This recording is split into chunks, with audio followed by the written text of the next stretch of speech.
Tanagwa guys, ang mga swan. Ay, nag-ice ang tubig, maunang nakatungtong sila sa babaw. Oo, maglangoy raman unta na sila na ah. Grabe ay. May ice. Ay, na-ice na ilang gitumban. Gani.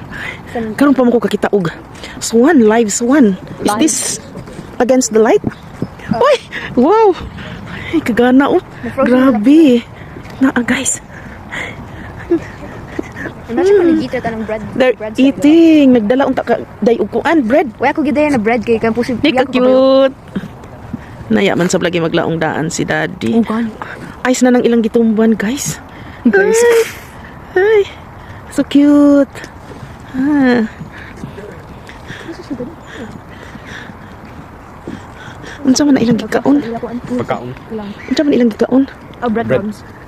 Wala na makalihok ang mga kahoy guys na ah. Ang mga sagbot kay na ice naman na frozen naman ang babaw sa pond ni siya guys. Punta na diri ang kadako guys. Ha?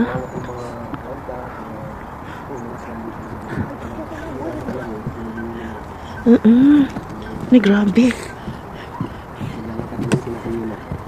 Cute.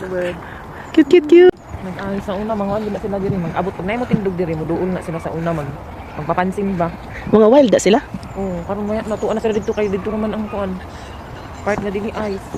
Na mukuan raman gihapon na sila pag mutunaw na ni makaagwan ta sila dai kwan. Bugnaw. This is not a man-made pond. Guys, this is a natural pond of this place called Flit. Aman. Ito nung nakapanin sila. Kaya isa ba? Duha man. Aw, naglangoy sa kuan ang inyong kayong kung mupanik ba nga mo.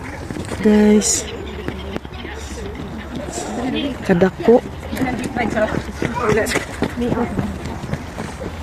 Kadagko guys. Mga swan. Cute. Hello. Ay, cute.